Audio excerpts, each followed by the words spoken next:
Welcome back to the Grounding Room. We are here today with a special guest. She is my sister. Her name is Elizabeth, and she's a mental health counselor down in Miami. So the sound is going to be a little bit phone-like, but that's because we're distant sisters. So hi, Elizabeth. How are you? Hello, I'm fantastic. How are you? Doing great. How's your Easter going? Pretty lazy. Loving it. That's excellent. So last week I did a meditation podcast on grief, and I thought maybe you and I could challenge each other a little bit on some of the grief that we've gone through and maybe get a little vulnerable with this. Sounds like some pretty good conversation considering our history. Perfect. So I thought I would start with just a quick question that was, if you can recall your first experience with grief and maybe give us a little bit of insight to that. So I think that my experience with grief versus my experience with death, like those would be two different things to me. So I don't know which avenue to go down in regards to like loss. So I feel like there's just so many different ways that you could look at grief. If I had to say loss, I can talk about the first loss that I experienced. That might actually be my first experience with grief, if I think about it critically. I can remember being about maybe 6 or 7. And there was an incident. I don't exactly know how the incident went down, but I think it was Dad that I think he was just in a bad space at that moment, needed to say some things. And I found out through a drunken emotional moment that I had a brother that had passed away before I was born. I don't remember the emotions associated with that. I don't feel like I was old enough to experience that or understand that. I just understood that my dad wasn't okay when he was sharing that with me. So I don't know where to even go in regards to exploring the emotions associated with that, other than the remainder of my life and kind of learning who I am as a result of that event. I mean, just to be completely organic, what that's evolved into in my understanding of the developmental theory is just starting to get some awareness about the reality of how the human brain develops and our character develops. And I've been able to connect a lot of dots, puzzle pieces, and recognize that throughout my life, I had to accept that I had 2 very emotionally unavailable parents as a result of that loss. It was an unexpected death, and it was 30 days before I was born. So knowing what I know about the developmental theory and that we start to become affected by life circumstances the moment of conception, and therefore experiencing probably the greatest grief anybody could, losing a child before I even saw the light of day. And that kind of left me unable to experience grief in the way I think most people do. I'm kind of I was desensitized to it before I even got here. And then fast forwarding to coming into a world where I had 2 parents that loved me the best that they could, but they couldn't be emotionally present. It was impossible given the circumstances. So that kind of left me feeling disconnected from the beginning of time. It's what I knew. It's what I knew what I knew is what I knew. So I'm born into an environment that to me is normal because it's my only barometer for normal. Well, how do you think that's affected you over the years? I mean, has it impacted you in such a way that you can tangibly see it?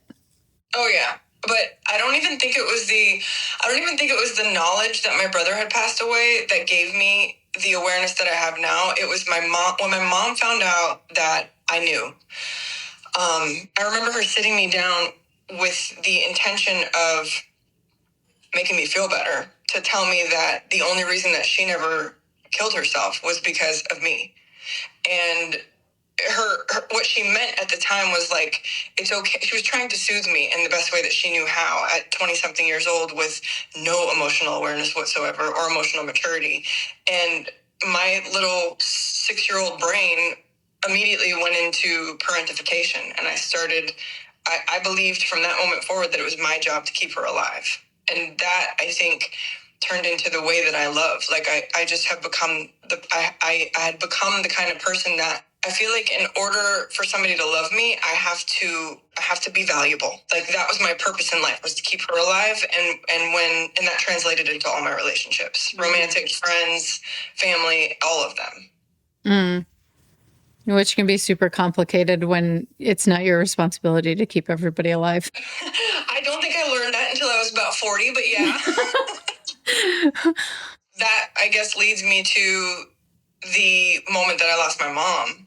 Like, there were other losses in between there, but like, that was my mission in life, was to make sure that my mom was okay. And then unexpectedly, she was diagnosed with breast cancer when I was 28, and within 6 months she was gone. So I think in that moment, I felt like I failed. Do you hold on to that still? I don't think so anymore. No, because I think where I graduated to relatively quickly was just recognizing that in order for my mom tried so hard throughout her life to find happiness, to find peace, to find anything that made her feel good. And I didn't foresee it ever happening. You know, it was always with a substance or with a relationship or with me. There was never any organic, joyous experience with her. So I feel like one of the ways that I was able to find solace in her death was knowing that she was finally free of a prison that she had created for herself emotionally. I can totally relate to that with my mother. And I should mention that we're both half sisters, so we do not have the same mother. I should have mentioned that in the beginning. Confusing for the last 10 minutes, huh? Yeah, that's okay. That's all right. So we're half sisters. We have the same father, different mothers. But I can relate to that so impactfully, what you just said, that when you're constantly seeking something, you're looking to a future that's unsure, it's unpredictable. And in order to actually feel safe and to feel like your life is valuable, it's actually to be in this present moment. I can relate to what you just said so much, that both of our mothers, were seeking. They were on a mission to find, and like you said, with substances or men or whatever means necessary, they were looking for something that was right in front of them all along, if they could have found a way to give it to themselves. But honestly, when my mother passed, very similar, I felt, oh my God, she's at peace right now. And what a blessing for her. She doesn't have to search anymore for something that she just couldn't find externally. Mm-hmm. Mm-hmm. There was that constant, I can recall, I think with both of us, there was that we were always banging our head against the wall trying to figure out, like, what is it exactly that you're looking for? Like what can I do? Like, what is it going to take for you to see that this is not where you're going to find what you're looking for? Well, I think the irony of it all, in us asking that question, is that we've been seeking the same questions for years too. And it's so much easier when we got to focus on them, wasn't it? It is. And it's always easier to see somebody's pitfalls and downfalls than it is to look inside yourself. But I feel like since you've finished up mental health counseling and gotten into it, you've substantially changed, what you were seeking. And same thing with me. Actually, I think maybe by the time my mother died, that was my piece, is I don't have to be her rock anymore. And not that I'm grateful that she's gone. I wish she was here and I wish I could call her every day. But through her finding peace, I almost felt my own peace. And I could see very much the same thing with you and your mother. Yeah, but I think that also speaks volumes to the similarities between you and I. Like, it's crazy to me how similar your mom was to my mom. Yeah, they were literally the same person. Very childlike, keeping themselves as small as possible, which the irony of that, I think, what a great lesson they taught us is that we've never been small or quiet or unpredictable. We are together. We're forced to be reckoned with. Who's just dancing in a car, and we're very much okay with, I don't want to say attention, but we're very much okay with, I guess attention is a good way, where the two of them would do whatever they could to avoid any sort of, attention on them. I don't know. I struggle with that concept because it was so much peacocking for men. With both of them. Well, yeah, there's that, but I think in general, they were both just as small as they could possibly be. And as far as peacocking goes for men, both of them were beautiful. Both of them were, gorgeous eyes, beautiful figures. So it made sense that men would be attracted to them. Uh-huh. But their sole purpose in a relationship was to prove their value, which made them very subservient, that, they would give to without needing to receive. And it was in many ways for me, there was a level of, and I hate to use this word because it's a really potent word, but it works in the theory of this. It was really pathetic almost. Like 100%, 100%. Yeah, you have value and you don't see that, and you can matter to people. But I do think at points in their life, both of them were in really vulnerable positions to be manipulated and treated really poorly. So, when you chose to go into mental health counseling, was there something that you were seeking in yourself that you maybe have found or that you're still seeking? Oh my God, I was my first client. Absolutely. I was like, I'm broken. Fix me, please. I think that halfway through my bachelor's when my mom passed away unexpectedly, so I had already started school. I knew that I wanted to be a counselor. I can remember being in high school, and this was like my dream to be a counselor. I didn't at the time understand why I was drawn to it. And fast forward, and just to kind of I'll graze by it because it's not the subject for today, but it is an important subject to me. But when I was 26, I went to a friend of mine's graduation, and she was graduating for mental health. And I can remember as clear as day, God speaking to me and telling me, this is what you're going to do. And at the time I was a high school dropout. I was like, no, that's not going to happen. But something pulled me to it. It wasn't a conscious thought. It wasn't an awareness that I was going to grow through it. But as I went through the process, I was like thirsty. As I was learning things, I was applying it to myself, and I was like, oh my God, I was connecting so many dots. I think the answer is that initially, no, I was not expecting to fulfill anything within myself. But very early on in the process, I realized that was going to be part of my truth, and it delivered. It's still delivering because I'm thirsty to learn more about the field all the time. So every day I'm learning more about myself as I'm learning these concepts and I'm applying them to myself. And even more so now that you're in somatics, because nervous system work is a big part of what I do. Trauma work is a big part of what I do. It's what I love. And getting to understand how the physical body experiences trauma and how to purge that from us, I think is trauma and grief. When I say trauma, that's a very general term. Trauma, grief, abuse, there's so many different ways that you can look at trauma, and I don't think people understand how broad that category is. A lot of people want to equate it to like a car accident or a death even, but it's not always that big. There's so much involved in it and what it does to our bodies, and you learning all this and figure out. But I feel like I could ask you the same question if I come full circle. Like that's where I've landed. Like, what about you? You know what I'm saying? You decided to study somatics after studying 12,000 other things. You were like, oh, I also want to do this. Like, what motivated you to want to get into that? Well, I think I realized that my nervous system was completely dysregulated. I mean, basically, I had full body acne. My heart was palpitating. I was going through some things in my life that I really didn't know how to regulate. I mean, I would call you every morning at 4:00 in the morning and just beg you to hear me for a little bit just to feel validated. What I realized was, there has to be a way. I mean, I was in therapy for 2 years, and I was talking to somebody, which I had 2 therapists that were terrible. One, I told her a really vulnerable thing and she kind of brushed me off like it was silly what I was saying. And then the other one, I mean, he made a pass at me, 7, 8 sessions in, and I didn't feel safe anymore. So I started to look at alternative ways to move through my nervous system dysregulation. And when I found somatic work and I sat with somebody, it took me only 7 sessions to understand what was happening. And I'll never forget the best session I ever had is we were talking about something in my childhood. And I was like, I don't think I've ever gotten over the fact that everybody used to make fun of me.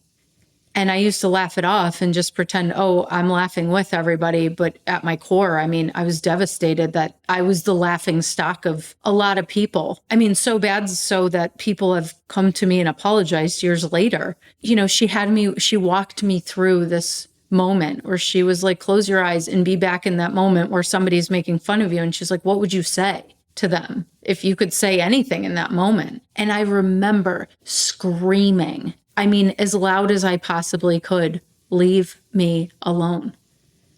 And I thought, I think that's what I was saying all along. And what I realized was that anything bad in your life that happens is something that lives in your cells. It's at a cellular level that this lives in you, and there's a way to release it. And it's that simple. I mean, it is just that simple to close your eyes and just say the thing you never got to say. And yeah, I mean, after that 7 sessions, I was like, I can't believe that she just turned my life around like this. Yeah, I had to learn. I had to know how I could help people with that. And it turned out, being a massage therapist for the last 24 years, it was easy. We're already doing it. Yeah. Well, yeah, I mean, essentially working physically on somebody's body is in that itself, but there was no connection to the mind yet. And it was not until I took the course that I took that I was like, oh, this is the way that I can connect the mind and body. And then I just grew from there. So I think accepting the things that happened in my childhood that brought me to the moments of the dysregulation were probably the hardest part, because it was realizing for years I was so angry and bitter at our father. And now I look at it, the way he treated me and who he was as a person, and why wasn't I enough for him, and, you know, all these things. And then it was like through this class, I realized that none of it was ever about me. It was all his demons that he was dealing with. And now if somebody asks me about him, I have no hate in my heart anymore. His demons were his to deal with. And so, yeah, it's releasing that kind of stuff that, you know, I think maybe you can really relate to this being a mental health counselor, is this idea that we create a story at a young age and we live in that story and nobody can take us out of it. It doesn't matter what anybody says. And I think that was my story. My father was awful. He treated me terrible. I was never good enough for him. And I almost think I thrived and loved telling people that story, because then it made me feel validated. Maybe they gave me a look of pity. Maybe they gave me a touch on the arm. Maybe they gave me something I was looking for from him that I was never going to get. And in reality, I just needed to understand that it was never about me. And it was his demons that he was fighting. And I don't need the pity and I don't need the touch on the arm. And it's all okay. And that was wild for me. And that's how this class became who I am now, is I'm fine. So many things just came to my head, but the number of people who have therapy hurt, I have a visceral reaction.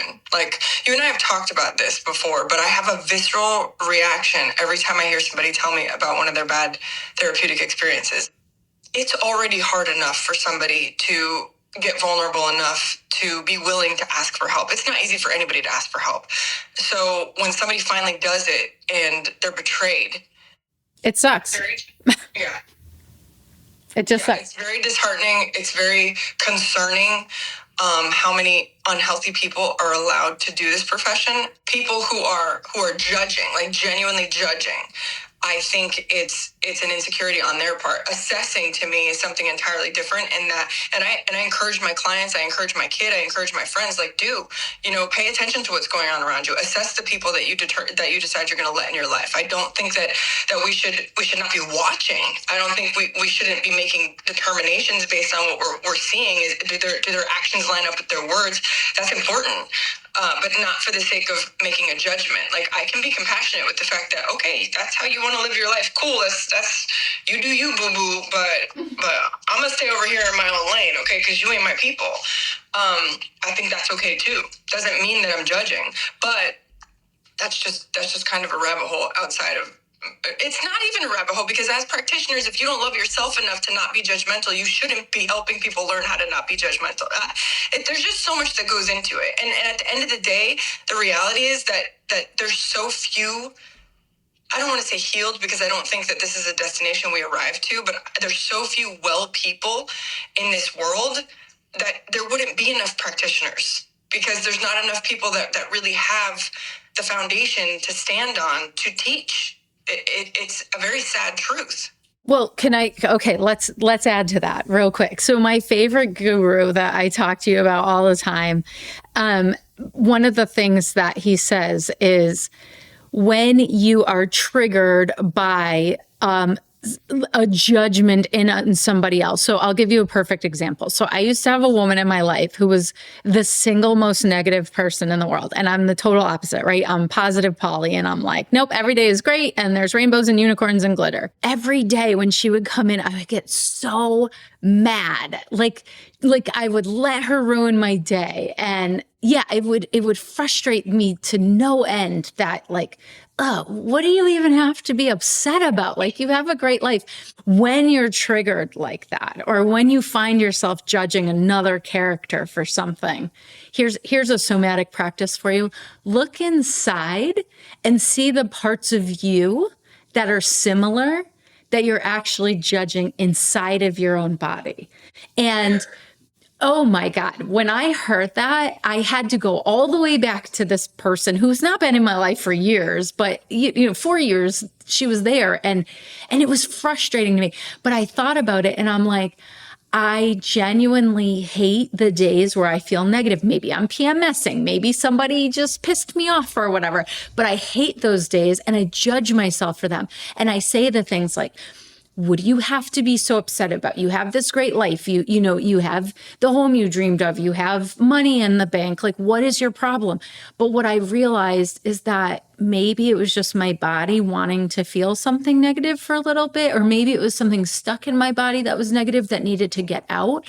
And my reaction to suppress it was the worst thing I could possibly do for itself. So yeah, when you find yourself judging other people, it's not about stop it, don't be judgmental. It's maybe look inside and actually ask yourself, what is it that I'm judging about myself?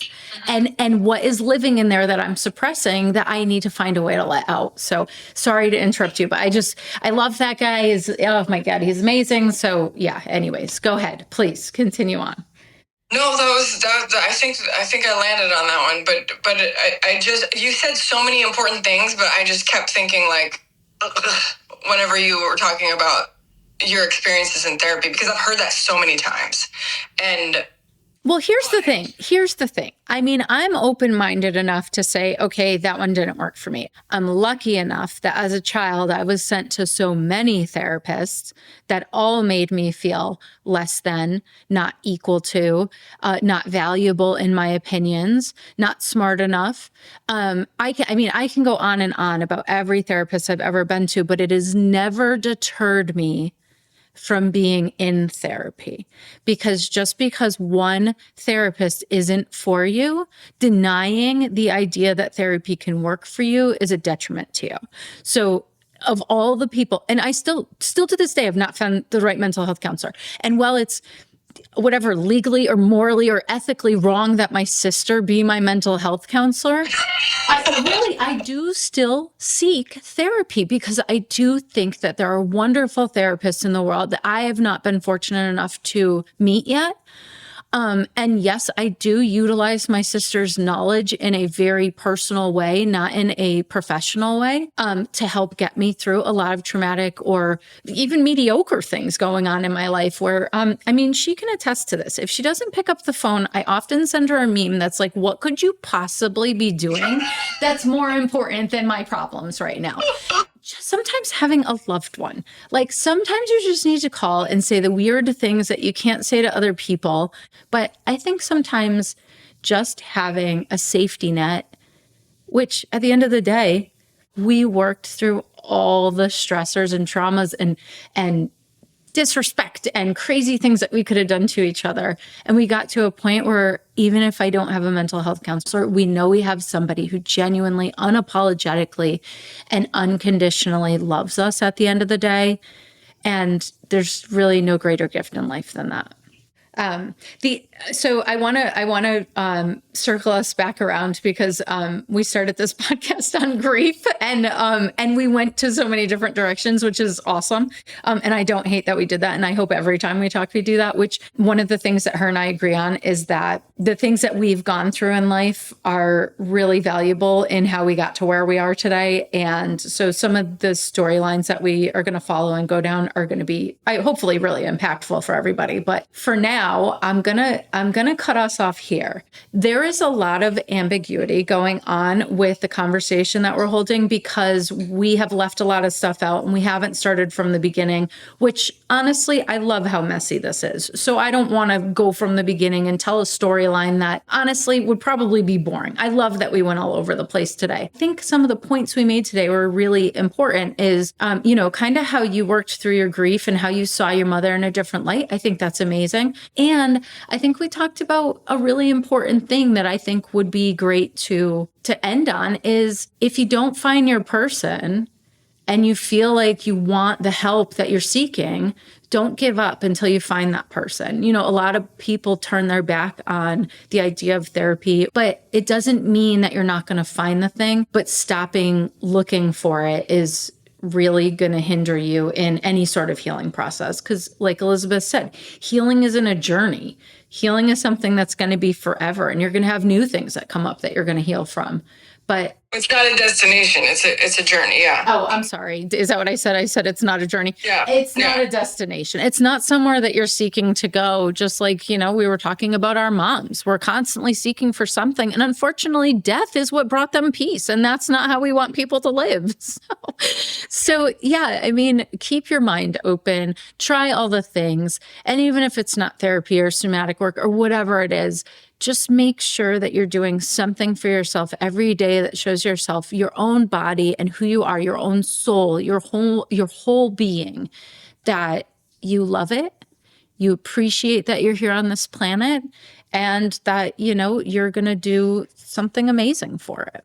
It's Easter Sunday. My sister totally took the time to have a conversation with me. She even has guests at her house. She's amazing. I will talk about how awesome my sister is for the rest of my life because she just is really a great person. So thank you for taking the time. Thank you for the knowledge that you gave us today. Thank you for the vulnerability and the story that you gave us today. I know sometimes it's not easy talking about your mom, but you did it beautifully. We can't wait to see you guys next time. So till next time, guys, I hope everybody has a great week. I hope everybody had a wonderful Easter if that's your jam and you celebrate it. And we will see you next time. Bye. Bye.